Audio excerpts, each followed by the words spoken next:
Assalamualaikum warahmatullahi wabarakatuh. Alhamdulillah, wasyukrulillah, salatu wassalamu ala rasulillah.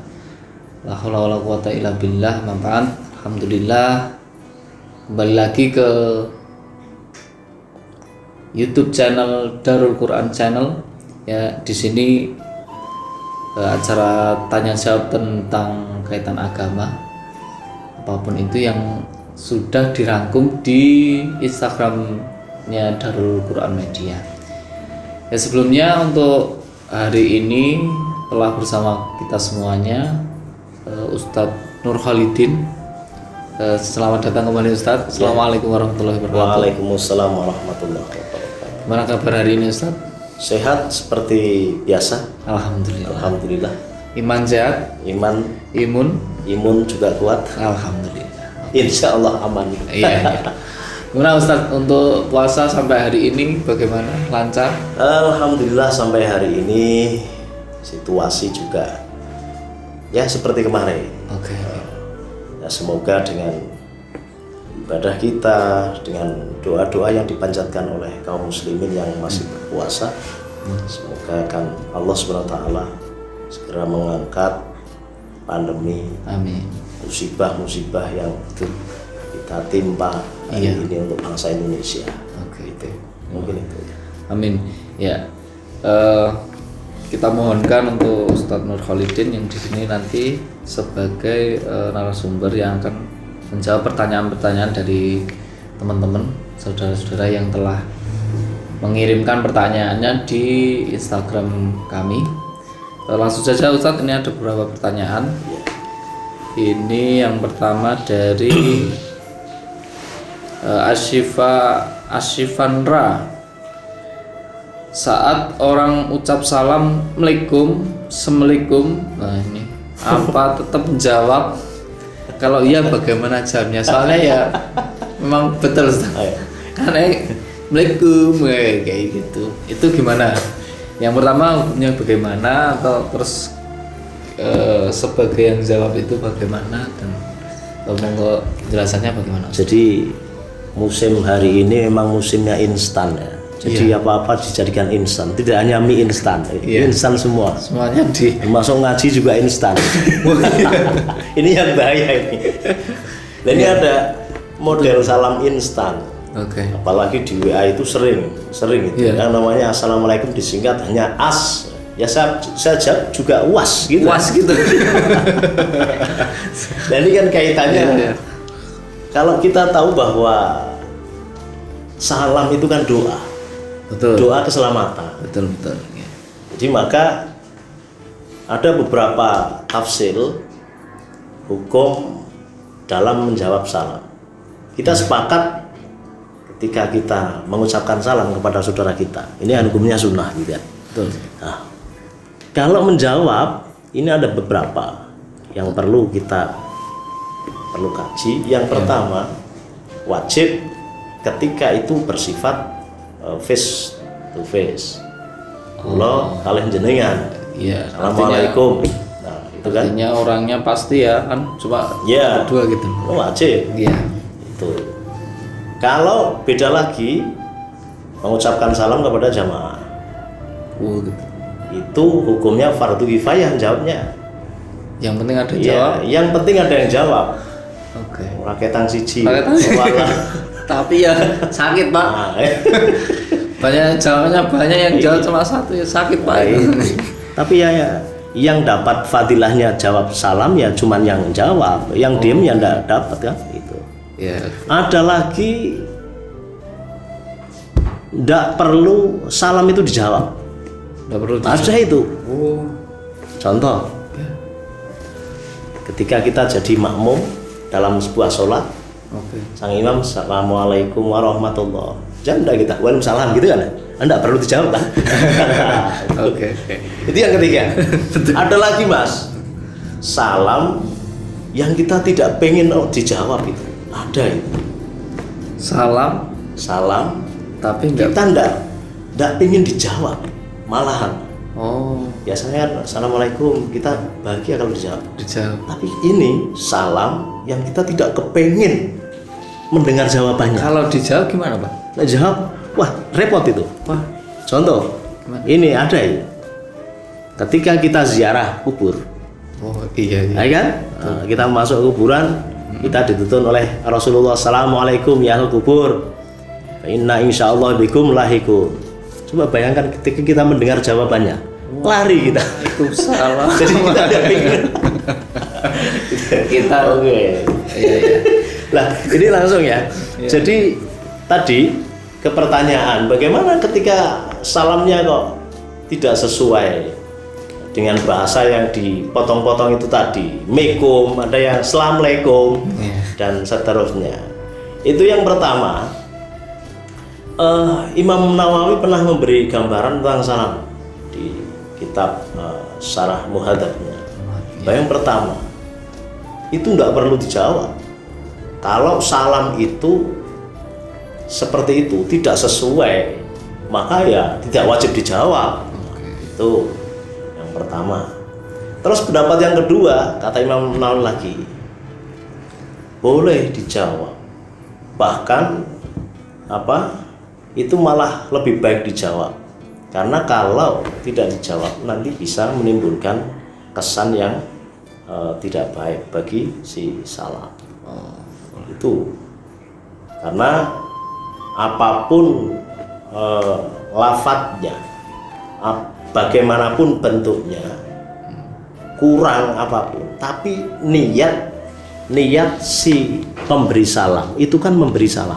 Iya.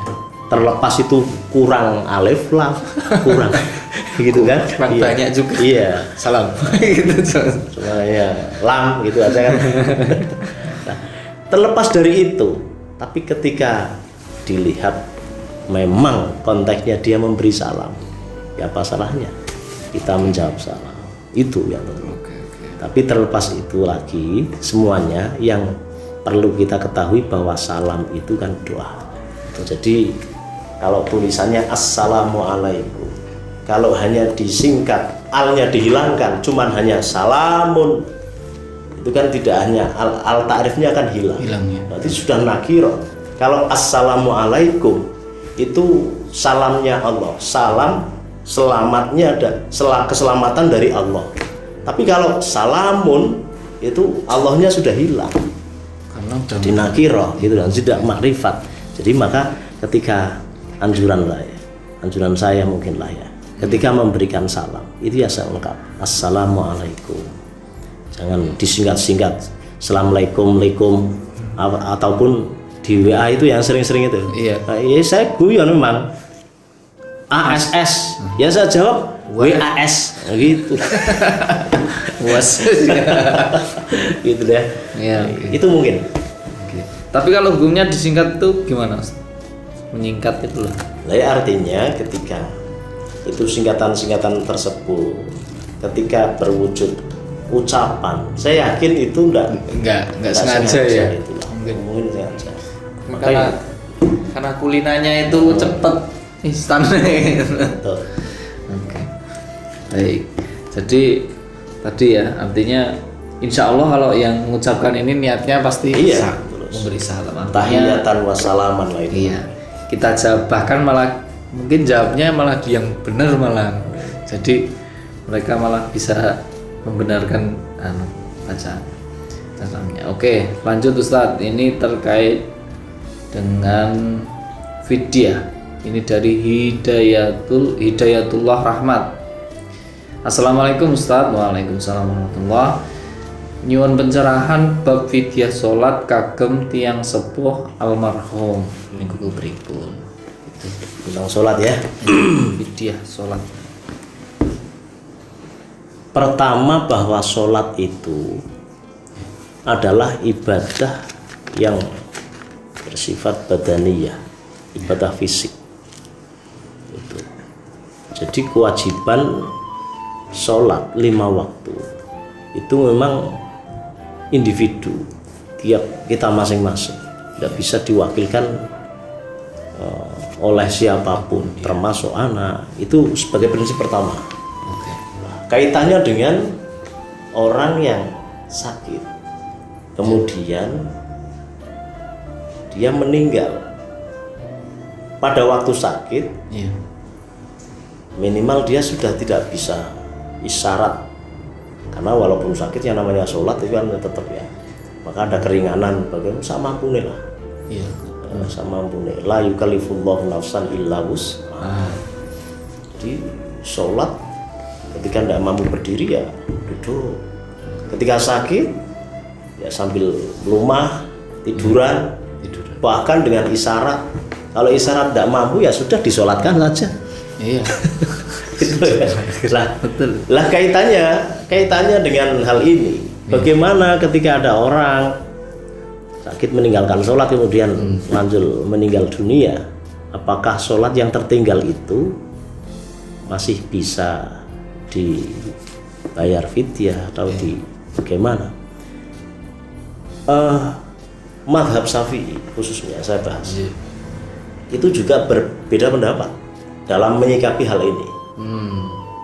Baik itu yang ada di Qaul Qadim ataupun Qaul Jadidnya Imam Syafi'i. Yang pertama, saya simpulkan, ada ulama yang mengatakan bahwa sholat itu tidak bisa diqodhoni oleh siapapun, kecuali hanya dia, Karena itu kewajiban. Iya, karena yang bersifat Pribadi, ya. pribadi pada badaniyat. Oke. Itu yang pertama, pendapat yang pertama. Yang kedua, Ya. sholat yang ditinggalkan oleh orang yang sakit itu bisa diqodhoni oleh ahli waris, oleh keluarganya, cuman keluarganya aja itu yang boleh. Atau bahkan ketika mayat ini meninggalkan harta tinggalan tirkah, Oke. ini maka harta peninggalan itu untuk memberi upah orang, ongkos Ongkos untuk mengodoni sholat. betul. Oh, ini meninggal ke 3 tahun, Gitu ya. tak kontrak 5 juta, gitu ya. Katakanlah, monggo order sholat. Order kodok sholat. Iya, order dari sholat. Itu pendapat yang kedua, boleh seperti itu. Oke. Harus dikodoni. Yang pendapat ketiga, tidak hanya kodok, tapi boleh dibayar dengan makanan pokok. Istilahnya dalam konteks fikih itu fidyah, bayar fidyah. Satu sholat itu bernilai 1 mud atau dikilokan ya sekitar 6 on lah ya. 6 on satu sholat itu Satu sholat ya. ya. Itu catatannya kalau memang kalau madhab Hambaliyah itu catatannya pokoknya yang dihitung yang boleh dibayar fidyah adalah sholat ketika di mana orang itu sudah tidak mampu sholat, isyarat pun tidak bisa, maka itu dihitung, itu lebih nekan lagi. Oke. Tapi Imam Syafi'i lebih longgar, artinya Imam Syafi'i yang penting ketika dia sakit kok tidak sholat ya udah dihitung saja. Itu Imam Syafi'i, saking lenturnya. Iya. Ya, kemungkinan semoga itu bisa sebagai kafaroh dosanya kan. Iya betul. Jadi boleh fidyah.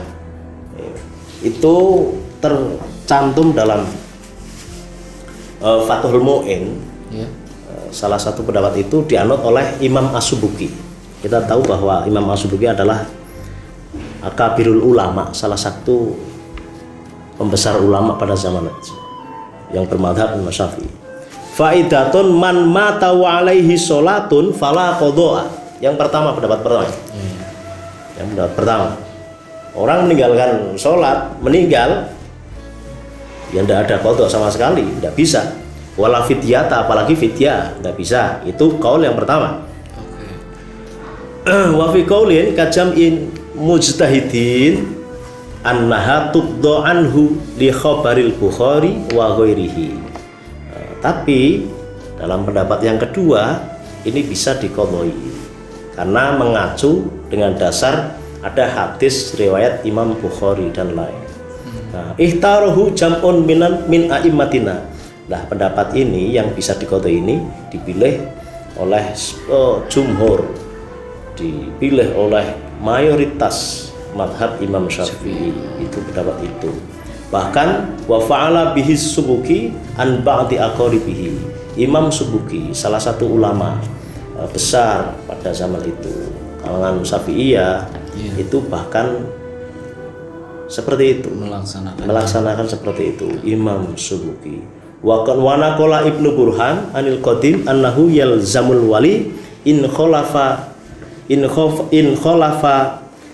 tirkahu ayyusalliya anhu kasaum. Jadi itu qadha seperti apa? Seperti puasa itu kan ya ada qadhanya. Wa fi wajhin alaihi katsirun min ashabina. Bahkan pendapat yang ketiga, banyak kalangan ulama mayoritas dari ashabus Syafi'i annahu yudaimu an kulli sholatin muddan, bayar fidyah setiap satu sholat satu mud, ya tinggal dikalikan saja berapa itu, berapa tahun ya, 1 tahun berarti 1 tahun itu 365 hari kalikan 5 dikalikan 6 orang itu berapa itu? Banyak seperti itu. Bahkan saya dulu pernah ketika di pondok pesantren itu pernah itu. Gimana? Jadi ada orang tetangga pondok itu yang meninggal, dia meninggalkan sholat 3 tahun. 3 tahun. 3 tahun itu tidak sholat, tapi dalam keadaan sakit. Iya. Kalau sehat tidak sholat ya tidak perlu itu, tidak perlu dikodoni itu. Nah, kalau 3 tahun dia dalam keadaan sakit, maka guru kami, kiai kami pada waktu itu mengambil pendapat yang kedua itu dikodoni. Iya, dikodoni. Jadi 3 tahun, maka santri pada saat itu berjumlah sekitar 3.500 santri. Okay. Jadi dimintai tolong niki santri pokoknya 1 hari ini sampean sholatnya double. Oh iya. Jadi setelah jamaah sholat duhur, sholat lagi, jamaah lagi. Iya. Jamaah lagi diniati usolli fardhu duhri 4 rakaatin mustaqbilal kiblati an sayem gitu ya. Mbok sayem gitu ya. Jadi an sayem makmuman lillahi ta'ala. Seperti itu proses. Jadi boleh-boleh saja. Itu sebagai langkah ikhtiyar lah, ikhtiyar dan ikhtiar sekaligus. Betul. Sebagai Itu sampai berapa hari Ustaz? Kalau 3 kan 3 tahun dikalikan enggak pas jenengan itu sampai berapa hari? Ya, cuma 1 hari gitu. Ini kan 3.500 santri. Pas ya? Iya, pas. Oh iya. Pas juga ya. 3 tahun. Oke. Ya, jadi itu ya. Tadi siapa tadi? Hidayatullah Rahmat. Jadi ada beberapa pendapat dan ini monggo nanti yang dimantepi yang mana. Kalau yang fidyah ya tadi itu sama 1 sholat 1 mud, atau kalau dalam dikurskan itu 6 ons ya, sekitarnya Ustaz. Itu. Dan itu memang sesuai akidah Ahlus Sunnah wal Jamaah seperti itu ya, tidak menyimpang gitu lah. Siap. Oke. Artinya fidyah sholat itu boleh. Iya, boleh. Oke. Mungkin itu dulu Ustadz untuk pertemuan hari ini. Mungkin ada teman-teman atau saudara-saudara sekalian yang mungkin ada pertanyaan terkait apapun itu ya, khususnya mungkin terkait masalah agama dalam kehidupan sehari-hari, mungkin bisa langsung DM ke Instagram Darul Quran Media.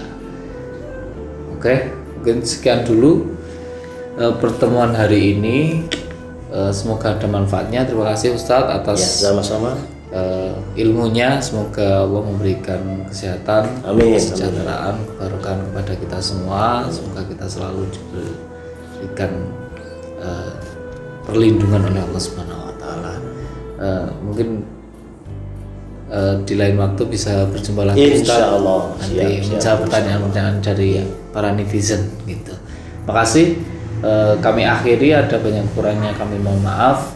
Kami akhiri sekian. Assalamualaikum warahmatullahi wabarakatuh. Waalaikumsalam warahmatullahi wabarakatuh.